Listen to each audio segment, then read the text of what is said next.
Hello everyone, welcome to Sanmarga classes. ಈ ಕೆಳಗಿನ ಪ್ರಶ್ನೆಗಳಿಗೆ ಒಂದು ವಾಕ್ಯಗಳಲ್ಲಿ ಉತ್ತರಿಸಿ. 7ನೇ ಪ್ರಶ್ನೆ, ಚೋಳರು ಮತ್ತು ದ್ವಾರ ಸಮುದ್ರದ ಹೊಯ್ಸಳರು ಎಂಬಂತಹ ಚಾಪ್ಟರ್ ಇಂದ.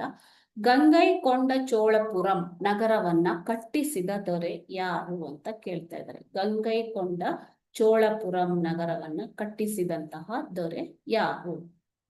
ಇದು ಚೋಳ ಸಾಮ್ರಾಜ್ಯದಲ್ಲಿ ಬರುವಂಥದ್ದು. ಚೋಳರು ಶೈವರಾಗಿದ್ದರು.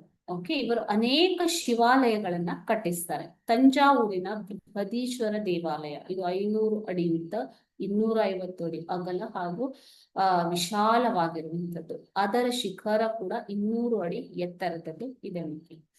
ರಾಜೇಂದ್ರನು ಕಟ್ಟಿಸಿದಂತಹ ಗಂಗೈಕೊಂಡ ಚೋಳಪುರಂ, 1ನೇ ರಾಜೇಂದ್ರ ಚೋಳ ಈತನು ಕಟ್ಟಿಸಿದಂತಹ ಗಂಗೈಕೊಂಡ ಚೋಳಪುರಂ, ಇದನ್ನು ಚೋಳೇಶ್ವರ ಅಂತ ಕರೀತಾರೆ. ಚೋಳೇಶ್ವರ.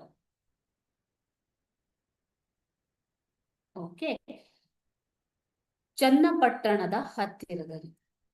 ಓಕೆ, ಗಂಗೈಕೊಂಡ ಚೋಳಪುರ 1ನೇ ರಾಜೇಂದ್ರನು ಕಟ್ಟಿಸಿದ್ದು. ಇದು ಚೋಳೇಶ್ವರ ಎಂದು ಕೂಡ ಇದನ್ನು ಕರೆಯಲಾಗುತ್ತೆ. ಅದೇ ರೀತಿ ಚನ್ನಪಟ್ಟಣದ ಹತ್ತಿರ ಅಪ್ರಮೇಯನ್ನು ಕಟ್ಟಿಸಿರುವಂಥದ್ದು. ಓಕೆ, ಬೆಂಗಳೂರು ಬಳಿ ಬೇಗೂರಿನ ಚೋಳೇಶ್ವರ, ಭಿನ್ನಮಂಗಲದ ಮುಕ್ತೇಶ್ವರ, ಇವು ಕರ್ನಾಟಕದಲ್ಲಿನ ಪ್ರಮುಖ ದೇವಾಲಯ.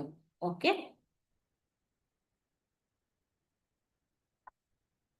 Thank you.